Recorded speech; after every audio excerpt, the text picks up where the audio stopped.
voyageurs à destination d'Audun-le-Tiche sont priés de descendre du train.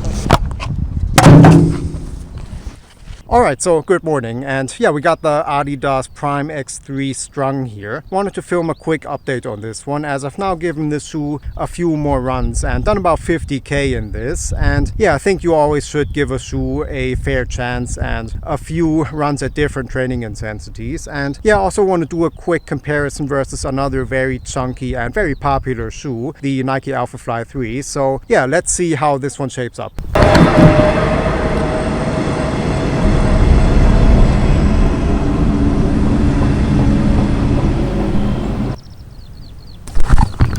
Alright, so the Prime X3 Strung.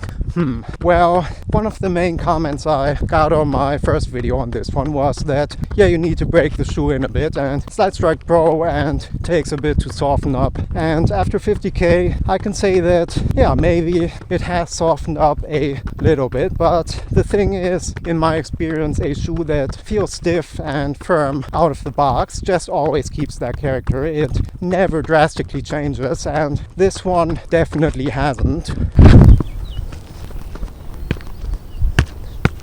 Yeah, I don't know, this shoe is just... I mean, I commented on this in my first video, saying that maybe I'm just too light for this shoe, and I got quite a few comments about that as well. Yeah, I don't know, for me it just feels so stiff and so, I don't know, it's just so unwieldy underfoot, and it's just got this massive chunk of foam there that's not really doing a whole lot and just not really engaging. And I just wish that, you know, I could just free the shoe up a bit, if that makes sense. Just maybe get rid of some of the carbon in this and just soften this foam up a bit.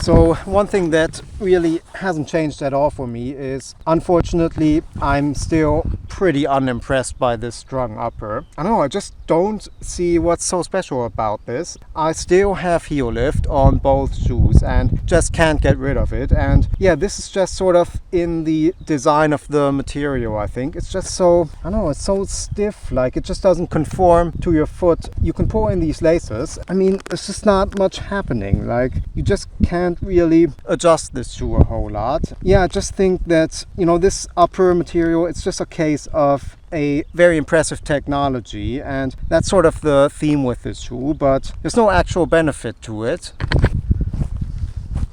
Yeah, that's really the culmination of this shoe for me. There's just a lot of tech in this. I mean, we've got the carbon energy rods, and we've got a carbon plate, and the Strung upper, and 50 millimeters of stack height, and all this stuff in this shoe. It just, I don't know, just doesn't feel like it amounts to a whole lot. I think this is really my main beef with this one. I just feel like for the price and for the technology, could be expecting a bit more here.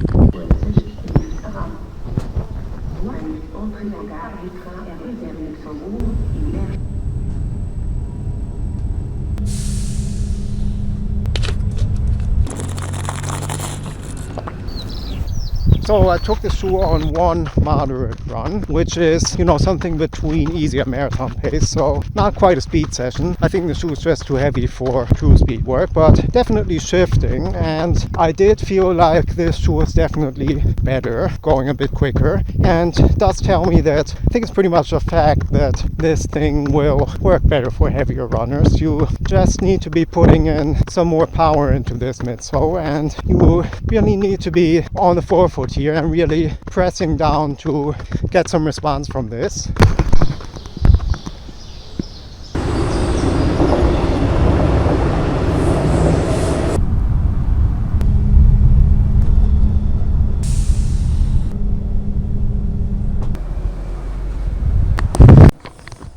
So something I've been wondering about is which foam is actually in this shoe, and is it the 2025 version of Lightstrike Pro like in the Adios 9 and the Pro 4, or is it more like the older stuff in the Evo SL and the Pro 3? And I honestly don't know, and maybe it's actually made up of several different pieces of foam, but I think Adidas, they just have several different versions of this now, and it really depends on how they cook this stuff. Yeah, but the honest answer to the foam question here is that I think it almost doesn't matter, because this shoe has the carbon plate and the carbon energy rods, and just feels like the ride is dominated by the carbon here and made a very stiff shoe and kind of firm, at least for my body weight. So yeah, it feels like the foam, I don't know, it almost gets pushed into the background a bit here.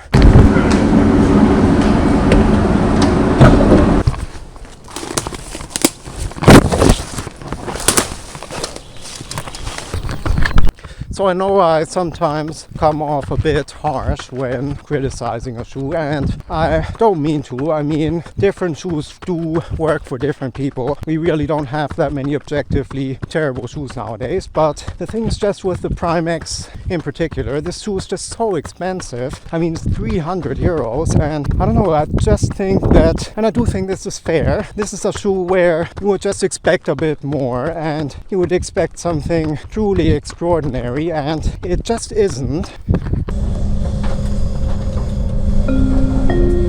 Prochain arrêt, Bellevaux-Sologne.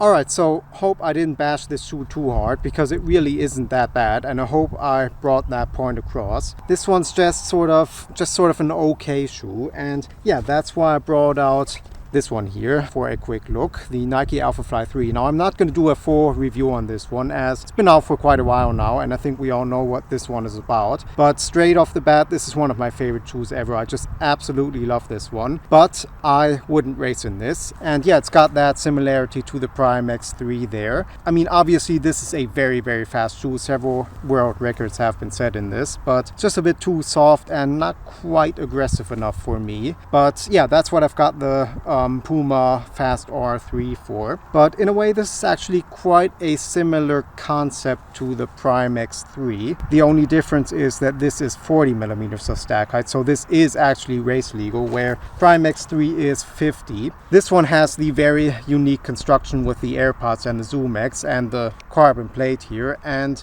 I think Nike, they pulled off the unique and fun shoe thing just a lot better with this one. I just think that the Zoom Air and the Zoom X just gives a much more fun ride, and this shoe is way more bouncy and way more soft than the Prime X3, which really ends up feeling quite chunky underfoot, and also 255 grams for this one versus 180 for this, so this is 75 grams lighter, and it's just such a huge difference underfoot. And okay, you've got 10 extra millimeters in the Prime X, but in the end, what do the 10 millimeters actually give you here? The only thing that really changes here is that you're 10 millimeters higher off the ground, but you do not get more cushion in this, and you do not get more bounce in this shoe. This just ends up being a shoe that feels overbuilt in a way, like there's just too much tech in this, and I feel like especially the carbon, the energy rods and the plate in combination just kind of kill the ride a bit. And yeah, that's basically what makes this shoe feel so stiff and so firm. And yeah, I just find that for the same price, like, you just get a much more enjoyable shoe here. And I'm actually thinking about getting a third pair of Alphaflys, as I have a pretty big marathon block coming up, which I do want to take quite seriously. And 2:35, that would be like my go time. And yeah, I'm definitely planning on putting quite a lot of training into this. And the Alphafly 3 is just absolutely ideal for this. It's just the perfect long run shoe, really. It's so protective underfoot and so cushioned. And yeah, it's just so efficient. And I really, really use this shoe a lot. So anyway, hope I wasn't too hard on this shoe, as I said, and yeah, hope you found this entertaining. Like and subscribe as always, and see you soon.